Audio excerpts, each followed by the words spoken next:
Welcome back. Welcome back, everybody. We are on our next session.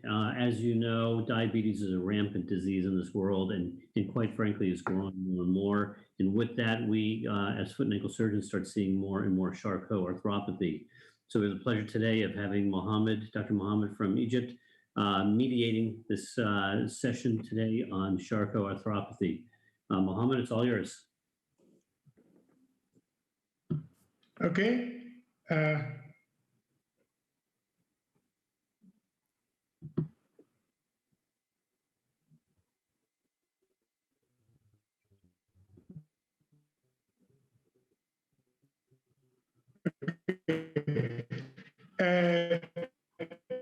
Thank you very much, my friend Selene, for the invitation to this meeting and for the tremendous effort to make this 24-hour foot and ankle course. I'd like to introduce Foot and Ankle Society, who will be with me in this session, Professor Dr.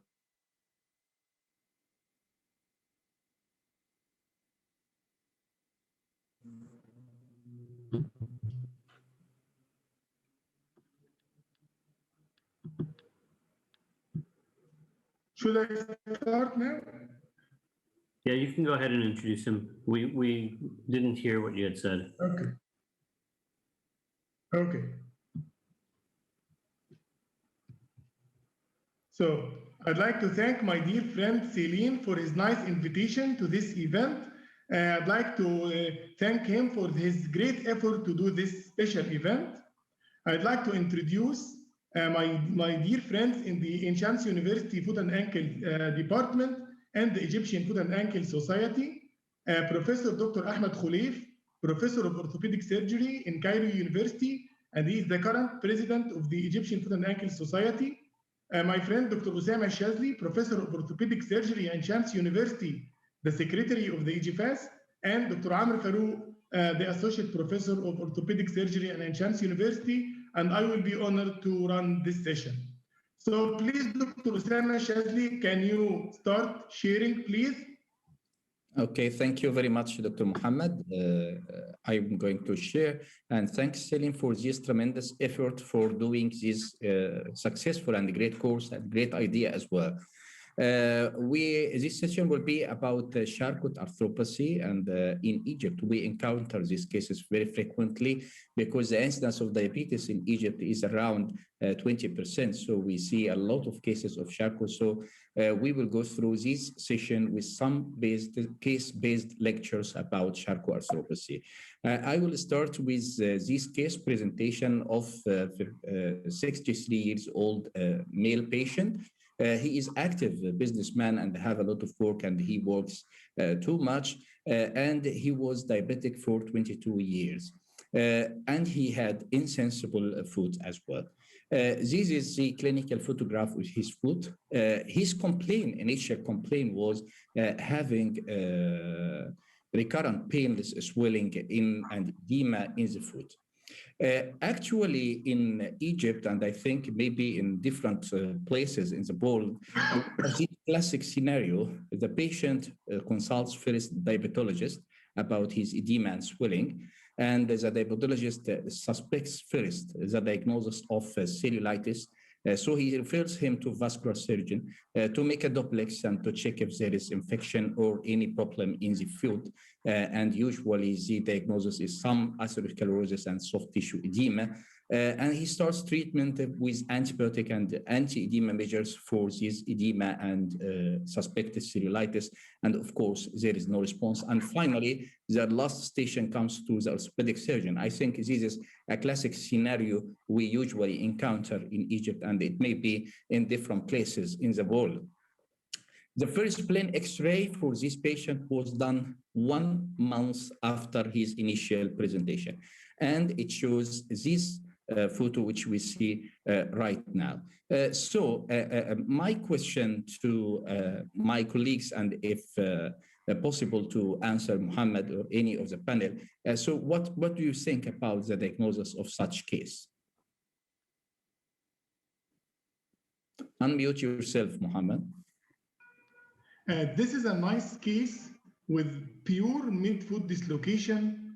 I can't see any associated fractures in the case. So this is not the usual presentation, but it's an acute dislocation of the midfoot talonavicular and calcaneocuboid joints, isn't it? Yeah.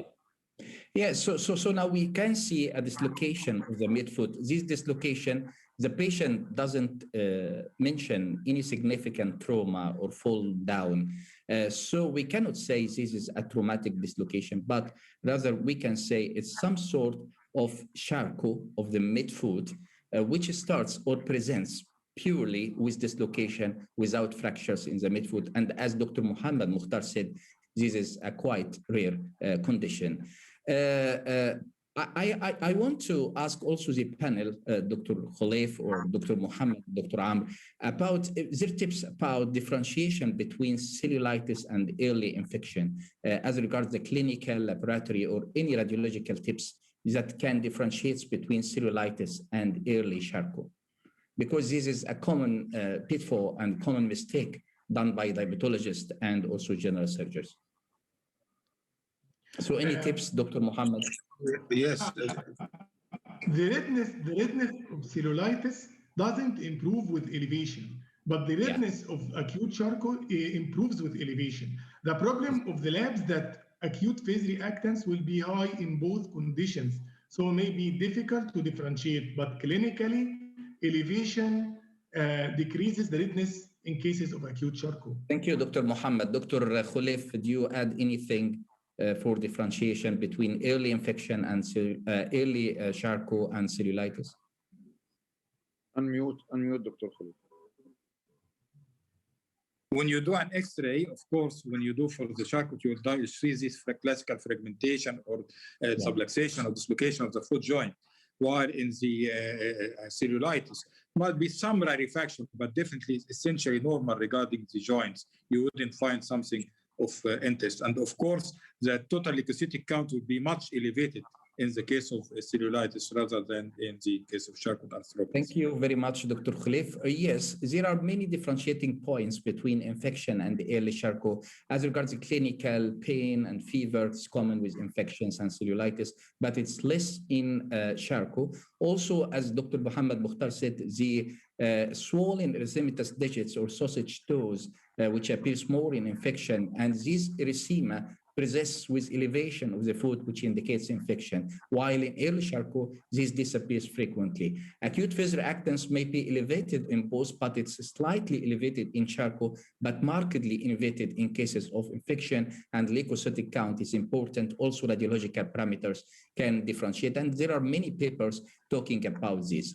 We evaluated our patient. As you see here, this is a sign which Dr. Mokhtar say. When we drop the foot down to the ground gravity, there is erythema and swelling. When we elevate it, it disappears and vanishes, which indicates Charcot. There is loss of proprioception, and also there is loss of pain and touch with fine sensation. So now we are together agreeing that this case is a case of Charcot, early Charcot with atypical presentation. Laboratory investigations for this case, total leukocytic count was normal. As we said, acute phase reactants with slightly elevated. Blood sugar was controlled regarding random blood sugar, but the long-term control and hemoglobin A1C was 9.3, which is very high, and the renal function was 1.45. So if we are going to classify this injury according to Charcot classifications, we can say this is a case of type 3 Charcot joint dislocation, which with Sanders classification. And according to Eichenholz, we can say it is a late stage 1. The erythema and edema is not too much. The acute phase reactants are not too much. So it is a late stage 1, but we still in stage 1. So I like these two classifications because this may tell us what should we do next for this case. As Dr. Mokhtar said, In stage 3 or type 3 Sanders classification or midfoot Charcot, usually we see fractures. It's very rare to see isolated dislocation. I reviewed the literature and I found in some literature reviews that there are only 15 cases described in literature until 2017, only 15 cases with isolated midfoot Charcot with dislocation without fractures. Now we can go to our questions. What should we do for this patient? Should we treat him conservative or should we him surgery? And if we are going to do surgery for this patient, what is the ideal time for surgery? So this question is in the floor for the panel. Dr. Mokhtar, would you treat this case conservative or will you go for surgery? I think, Dr. Ossama, if the dislocation is reducible, I can think about trying conservative treatment. But if the foot is very unstable or the dislocation is irreducible, I think immediate fusion will give better results. And there are records in the literature of operating on less frank joints fusion in the acute phase with good results. So it's not a contraindication to surgery, and they give better anatomical results, I think. So, Dr. Mokhtar, I want to emphasize on something we have said. Would you treat this conservative as a short time of conservative treatment, then go for surgery, or you will give him trial for conservative treatment for forever? If the dislocation is reducible, I can start conservative therapy with serial casting or total contact cast. But if the dislocation is irreducible, then no chance I should go for operative treatment. Yeah, Dr. Kholeif, do you think conservative treatment in such situation would help for this patient, or can we try surgery for him? Thank you, Dr. Ossama. I think we need to go for surgery for this patient. It's an acute stage, and definitely the foot is at risk. Yeah. So I think definitely we need to have this be treated surgery unless we have a definitive contraindication like a peripheral vascular disease or severe ischemia or something which is would be making surgery dangerous. Then I need to go for the conservative first until I sort out the problem which is preventing me from doing the reduction. Then I go for the reduction. To my opinion, this is the only way I go for it. Thanks for the panel. Of course, according to literature, acute Charcot, usually there is hesitation in management of surgical management for acute Charcot. When we have rarefaction, fragmentation, and bone destruction, it's not nice and not wise to go for surgery in such condition. And you have to wait until subacute stage or healed stage. But as we have said, this is a special situation where we have a dislocation. And this dislocation doesn't have the classic picture of rarefaction, fragmentation, and the process. And so if we wait until correction of all parameters, it will be very difficult to reduce and to treat such case, and it will be tough. So for me, I think waiting for soft tissue condition improvement, and this is not bad, it's essential. Control of hemoglobin A1C for a better, just within few weeks or days, just to control diabetes, and also giving antibiotics pre-operative to correct some inflammatory markers may be helpful for such cases. But I prefer to go for surgery, although it's an early case of Charcot, instead of waiting to avoid difficulty in reduction later on. And in literature, we have some pros and cons. Of course, if you go for surgery, you may have some problems of wound problems, or you may have, if there is acute stage of rarefaction and fragmentation, you may encounter mechanical failure. But also there are some pros with early intervention, like easy reduction, avoid subsequent fragmentation, because we still in a stage, there is no fragmentation. But if you leave the patient in such situation, they may develop fragmentation, and the cascade of Charcot will go in its pathway. Also, it will be causing some exostosis plantar, which is difficult to reduce. And as Dr. Mokhtar said, there are some papers in literature talking about comparison between conservative treatment and operative treatment for mid-foot Charcot. And they found there is mid-foot Charcot or fusion for L-Charcot may be helpful when we don't have too much fragmentation. This may be helpful for the patient and gives better result. There is another systematic review on 122 cases studying 9 studies, and they showed that 5 reports out of 9 used surgical intervention in acute stage. And all these papers were relatively recent papers. Of course, we can discuss also how can we tackle it if we go for surgery. Will we go in single approach or double approach? We'll make fixation, which kind of fixation, using medial column plots or with plates or external fixator. Also, how much immobilization after that. There are points of discussions which we can discuss. I would like to ask also the panel, what do you prefer, Dr. Mokhtar, for such case, doing single or double approach? Double approach for the talonavicular and the calcaneal cuboid. Okay. It takes both. Yeah, and this is what we have done. We did the Anthromedial approach for the talonavicular. You can see the body of the talus, the neck and the head is in the ground, in the floor of the foot, and this is the navicular dorsally dislocated, and in the lateral side, this is a calcaneal cuboid joint as well. And we did preparation for this. I like to use such an instrument, central retractor, just to expose the joint properly, and thus we can remove the articular surface properly. And then we go for the lateral side, preparation of the subtalar and calcaneal cuboid, and then I fix it preliminary with K-wires. Then I put plate and bone grafting. I prefer plate over plots because plate is usually friendly and you can use it easily, and can you remove it easily. The Charcot plot or nail, I find it a little bit difficult in removal later on, and I use these plates and subtalar fusion, triple fusion, and I put the patient usually in an extended time of immobilization, usually for 12 weeks. We put him and then removal of tissue for 2 weeks and casting for 12 weeks and removal of put for additional 2 months. And this is 5 months follow-up of the patient. As you see here, there is very good alignment of the dislocation, but there are still some fibrous or non-union. Do you encounter this frequently, Dr. Amr Farouk? And what do you think about this kind of healing?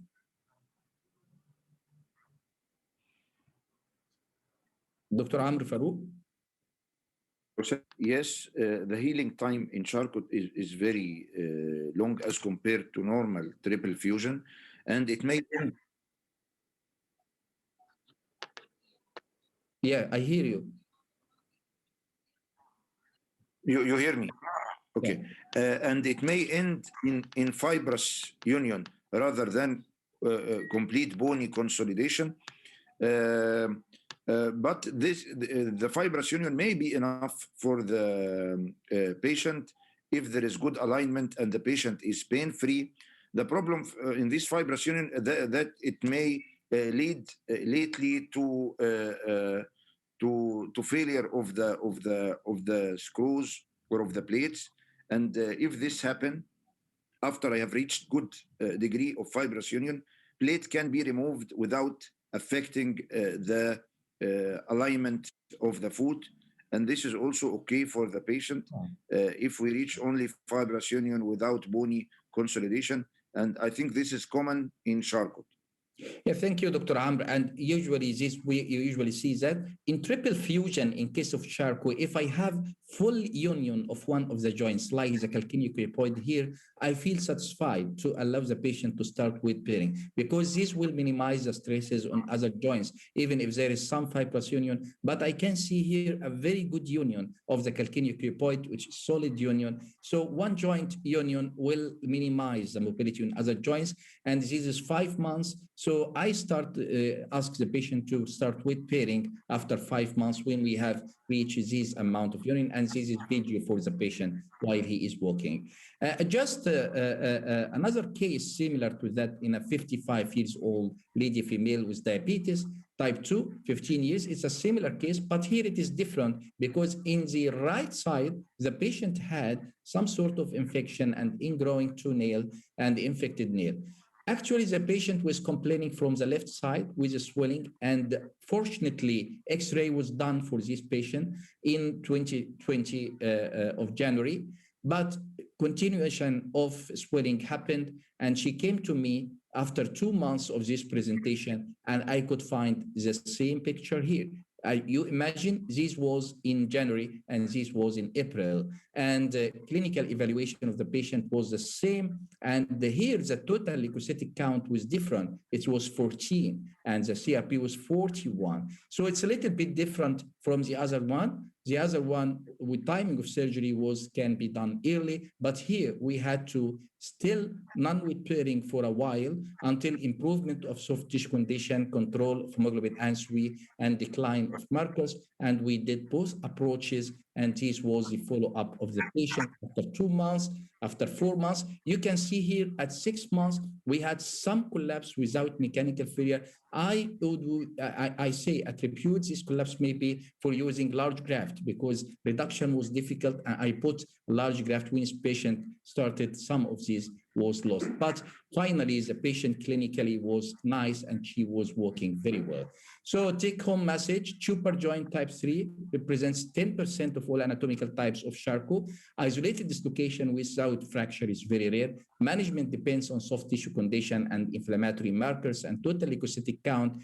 Exclusion of infection should be considered. Early intervention, if there is isolated dislocation, is better than late, and prevents using large grafts, and there is no consensus regarding the approach, fixation method, and timing of surgery. Thank you very much. Thank you.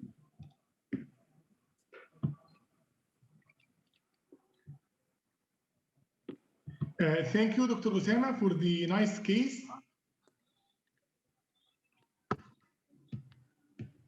Mohamed, I'll present the next case. Can you see the screen now? I have a few questions, Dr. Mohamed, if you guys are okay. Okay. Where is it that you recommend getting the autograft or allograft from? Unmute yourself, Dr. Ossama.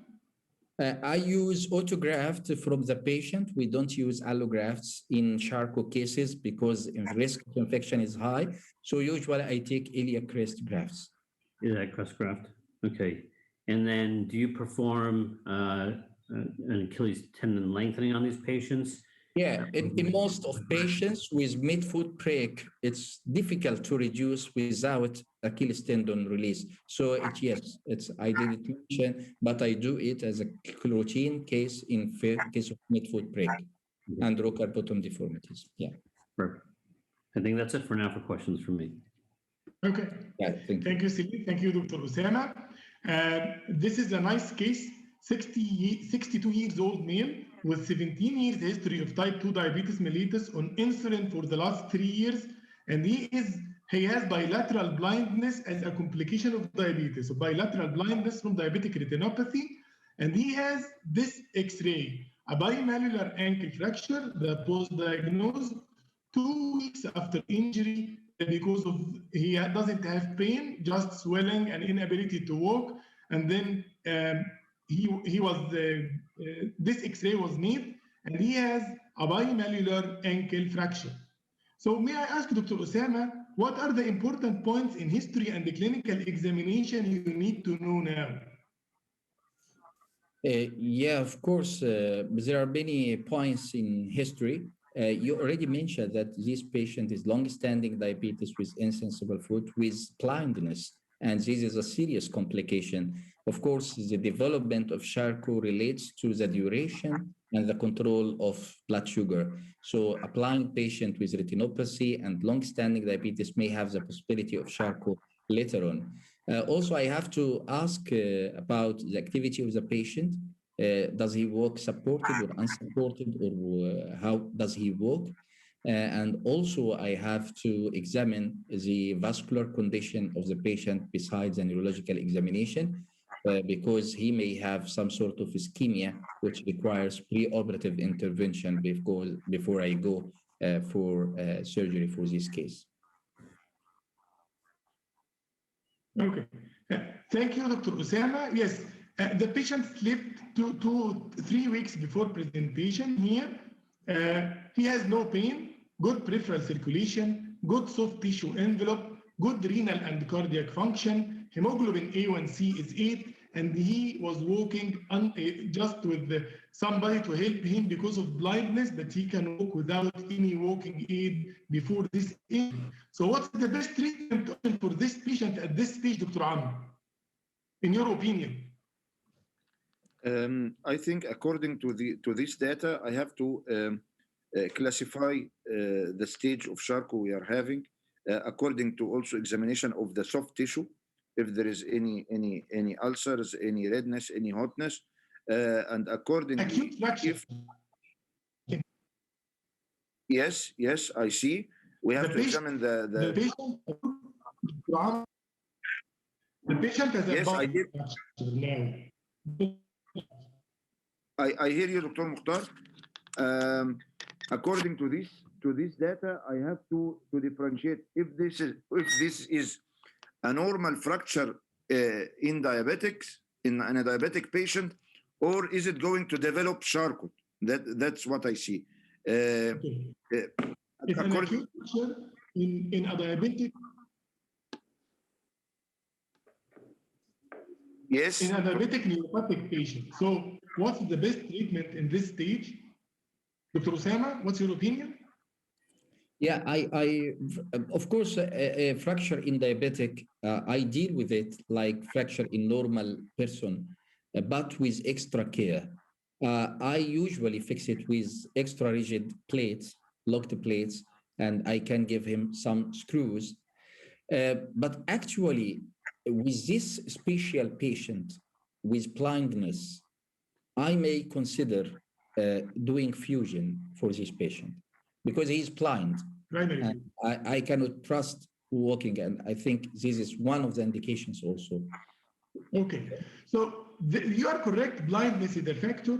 So the rule is non-operative treatment in displaced ankle fractures in diabetic yields very bad outcome with a high rate of complication. So operative treatment is the key with extra rigid fixation and prolonged immobilization. Like this case, it's another case 1 year after fixation of an ankle fracture with a long locked plate with good union. So the best treatment is extra rigid fixation with prolonged immobilization for double the period of normal person, so about 3 months of immobilization. I have to stress that any trial to do minimally invasive fixation like this case will fail. So you have to do extra rigid fixation with prolonged immobilization. So in this patient, that wasn't the case. The patient was managed non-operatively, and this is the X-ray after 4 months in the cast. As you can see, the patient developed Charcot Arthropathy of the ankle and valgus tilt with bone loss, bone destruction, and new bone formation. So at this stage, we have no option to do open reduction and internal fixation. The patient has a sinus on the medial side that was sometimes discharging pus, and the sinus is communicating with the ankle. So now we missed the first opportunity to treat the patient. Now it's our rule to take care of the patient.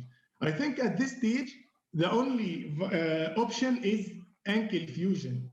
And what are the options for ankle fusion? Either to do an intramedullary nail or an external ring fixator. But in this patient, because of the history of infection with the sinus discharging pus, and because of his blindness, that is very difficult with this bilateral blindness to keep non-weight bearing, we choose to do an external fixator. What is the best approach in a case like this? I prefer the lateral transfibular approach because it allows me to see the ankle and the subtalar joint. It allows me to resect the fibula, so I decompress the skin, and it has a lower rate of wound complications than the anterior midline approach. So I went from lateral approach. I prepared the tibial surface in the AP and lateral view, denuded the cartilage of the talus, and did preliminary fixation by K-wires. And then I closed the wound. Then I put a ring fixator. What's the post-operative management in these cases? I keep the patient non-weight bearing for 3 weeks until the soft tissue is okay.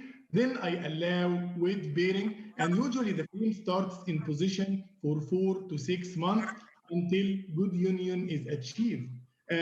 If the patient lost balance and put weight on the frame, it's no problem, unlike the nail, where the patient has to keep complete non-weight bearing for about 3 months. Now I have a question for the panel. What is the expected outcome in these cases? Do you have always bony union, fibrous union, non-union? What's your opinion, Dr. Ossama? Yeah, for me, of course, I have a significant portion of patients which acquire bony union, around 60 or 70% of cases, but still non-fibrous fibrous union is present in around 1/3 of patients who show partial union or fibrous union. Okay. So, Dr. Mohamed, I had a few questions on this case too that came through. The first one is whether there is a role for early bone cultures in this case. The answer was not long-lasting, and it was clean when we see the patient with no discharge history of the discharging past earlier, but it was clean when we saw it, and the lab was okay, and intraoperative, there was no necrotic bone or dead bone. All right. Second question was whether there is a role for BMP or bone marrow, bone morphogenetic protein. Is there any role for that in Charcot patients? So we don't have bone morphogenic protein available in Egypt, so I don't have experience with this, Dr. Parekh. Okay. Well, I will tell you personally from my experience, I think there is a role. These patients are very difficult to heal in general, and I think that anything you can do to really amp up or increase their bone generation is helpful. So I personally think that stem cells and BMP have a role. And then the last question regarding this case is whether there's a role for percutaneous TTC fusions for the diabetic ankle fracture. For the diabetic ankle fracture, I don't use mini invasive. I prefer to do in the first presentation. If I have a patient with a bimanular fracture, I do extra rigid fixation and prolonged immobilization. I don't do the mini invasive, the minimal fixation. May I ask? The question was whether or not there's a role for primary TTC fusion in those patients. Yes, I think there is a role for primary fusion in such a case. Yes, it's an option. Got you. Just can I ask a question? What do you mean by percutaneous? Do you mean by nail or by screws or by what technique? I believe the person asking the question probably meant by nail, but you know, a lot of people, at least here in the U.S., just talk about in the diabetic whether you don't even need to prepare the joint. You just percutaneously put the nail without preparing the joint, and if they end up with a fibrous non-union, it's not symptomatic. It's still an acceptable outcome. But in this case, with bone loss and uneven surface of the tibia, Dr. Parekh, I think this is not a good option in this case. I think they were just asking in general, not specific to this case. Okay. Yeah. So, as Dr. Ossama said, this is another patient with the same history with bone union after external fixator. This is another patient with severe open ankle fracture with bony union as well.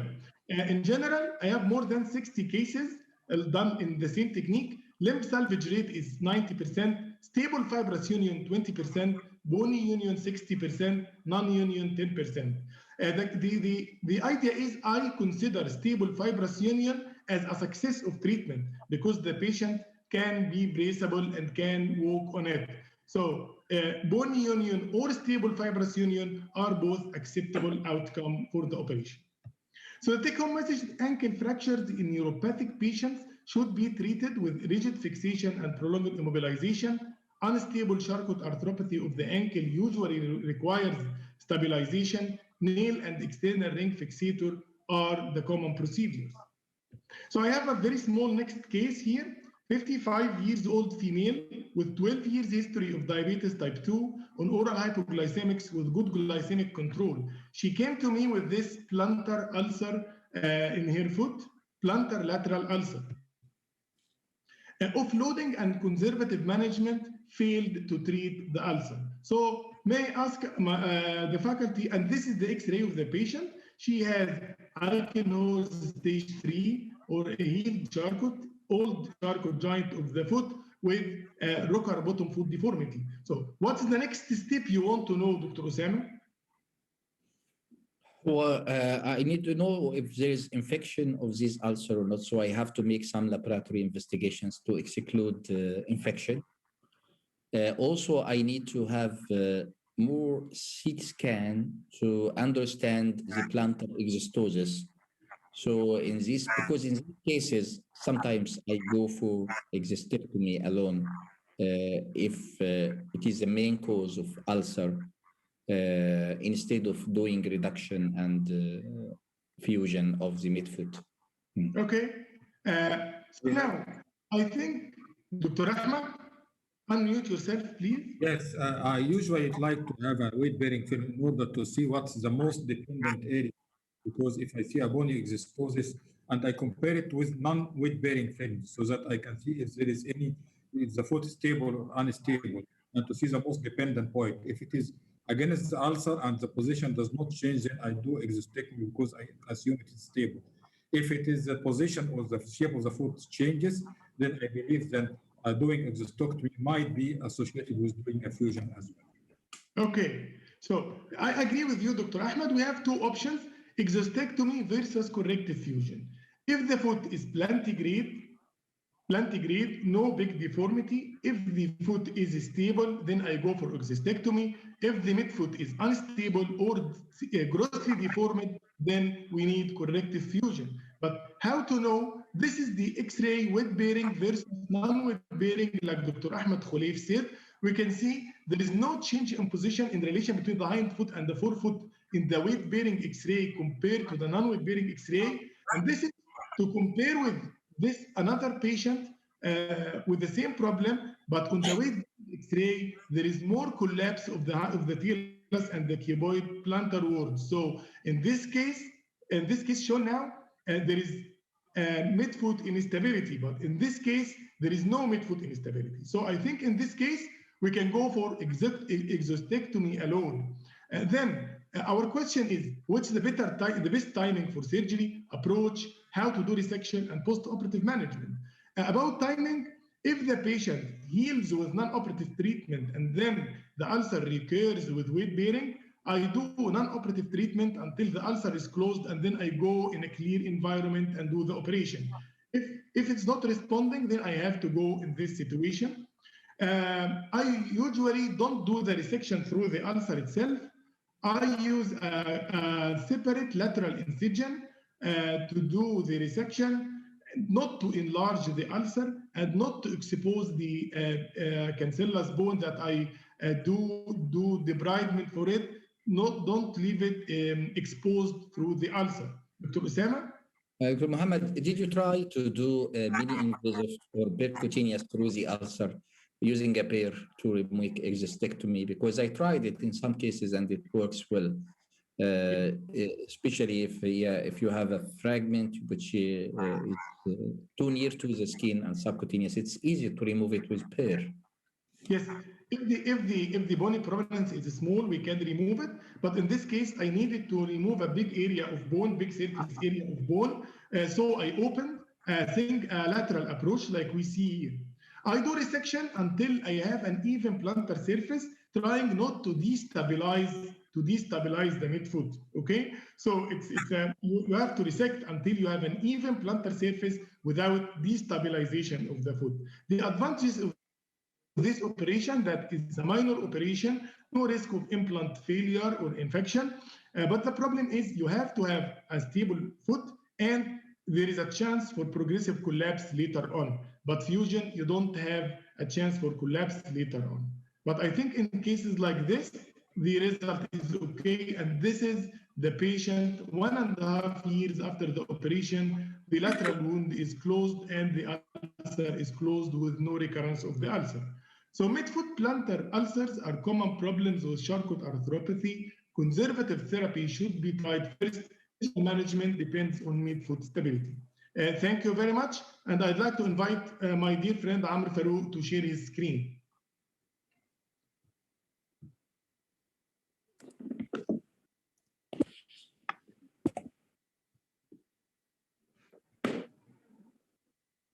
Dr. Amr?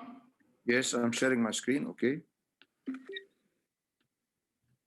If there are any questions, Selene, until Dr. Amr shares his screen. I do not have any questions coming in right now.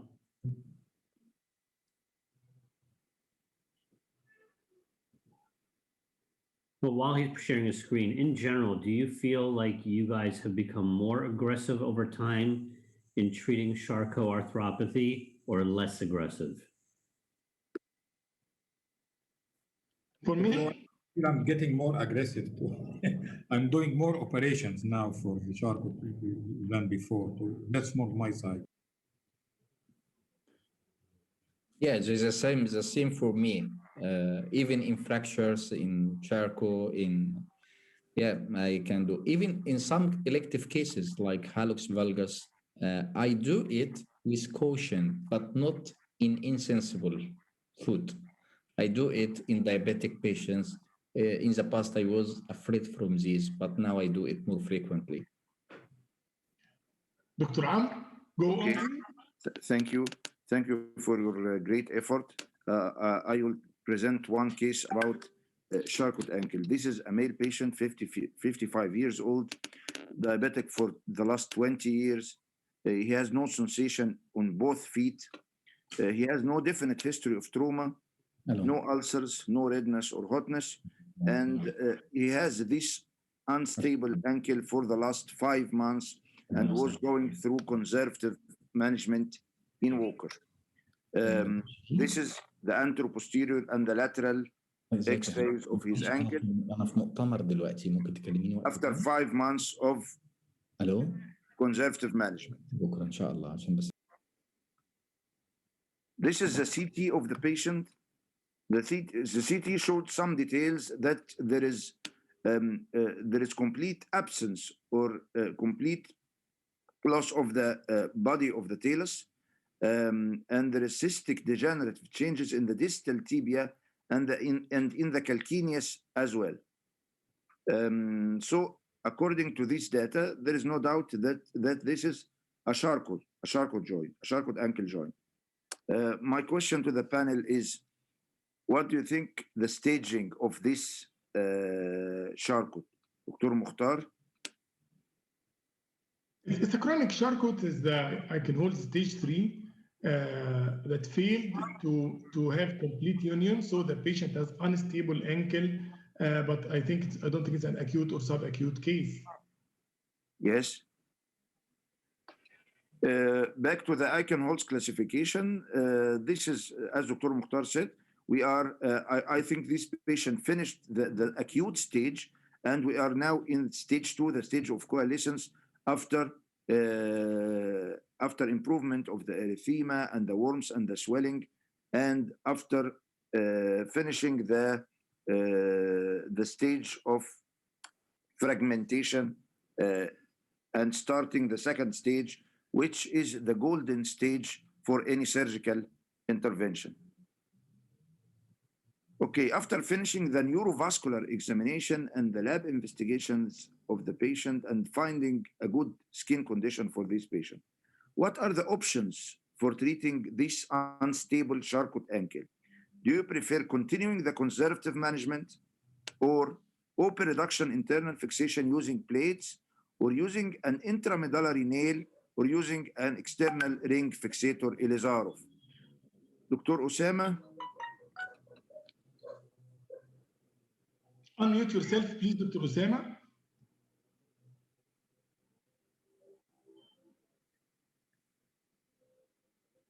Now?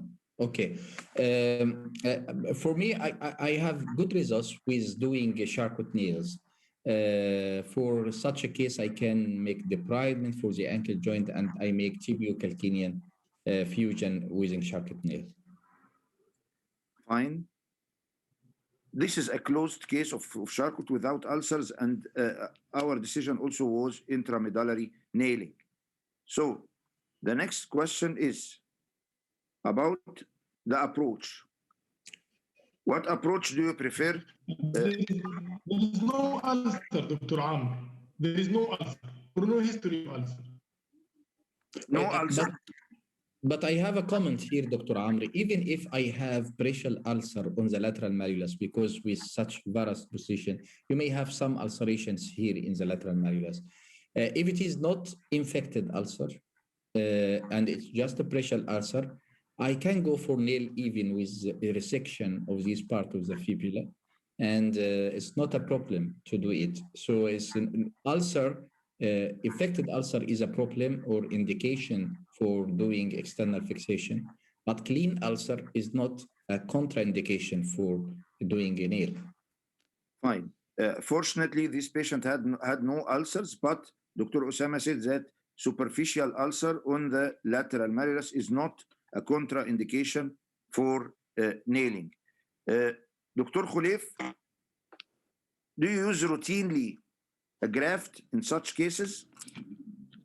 To be honest, I don't usually use grafts for such cases. I rely on the fusion, unless I go for the transfibular approach and I use it locally. But I don't prefer to have an iliac crest graft or an allograft for this. But when I'm doing a nail, I do a very good preoperative planning regarding the substance of the calcaneus, because the distal purchase of the nail is very critical here. So I draw a line from the medullary canal cutting into the calcaneus down, and to see the amount of bone which is going to be securing my nail distally, so that I don't want to reach a chance where I'm going to have a break of the calcaneus. So I think this is very crucial. If I feel this, then I might look for other things like Elshazly or percutaneous cannulated screw fixation sometimes. Fine. So the decision here was intramedullary nailing. There is loss of the body of the talus, so the nail will do calcaneotibial fusion rather than calcaneotalotibular fusion. And if we are going through the lateral transfibular approach, we are going to use the distal end of the fibula as a graft.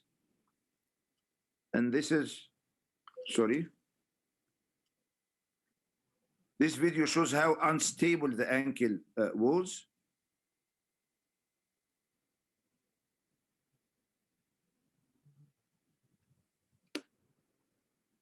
So this is what we have done. Now, let me ask about the preferable nail length and the diameter of the nail.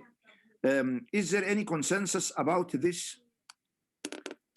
Here we have done calcaneotibial fusion using a nail, and we used the transfibular approach and used graft of the distal fibula. Is there a preferable length you use usually and a preferable diameter? Dr. Mokhtar?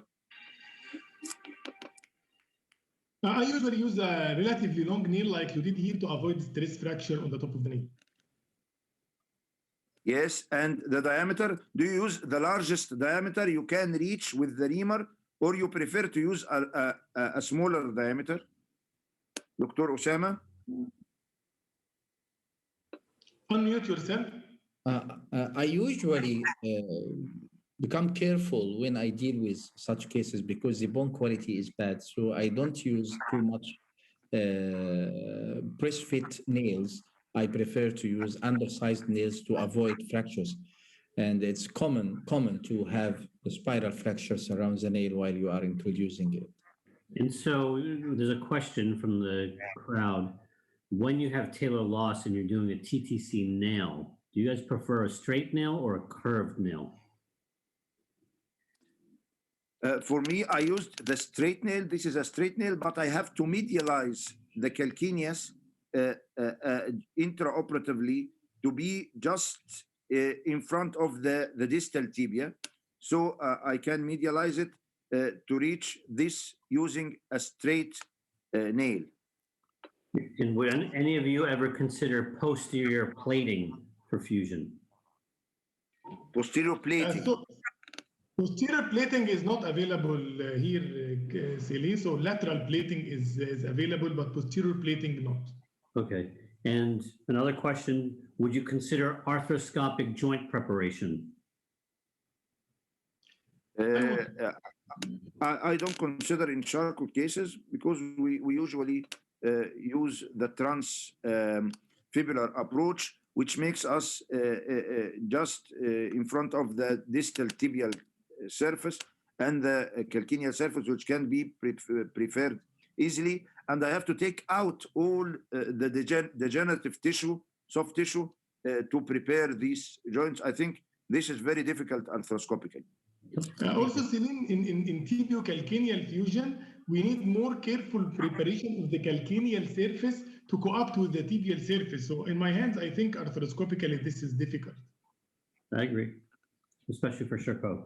Okay, this is a good paper to answer the question about the tibial nail length and the tibial nail and the nail diameter in tibio-calcaneal arthrodesis, a biomechanical analysis. And it's stated, as Dr. Ossama said now, the standard length nail increase the strain on the posterior cortex of the tibia, which can cause fatigue fractures of the proximal tibia at the site of the proximal screw, 5 times as much as using the long nails. This is why we prefer to use long nails to avoid the stress fracture.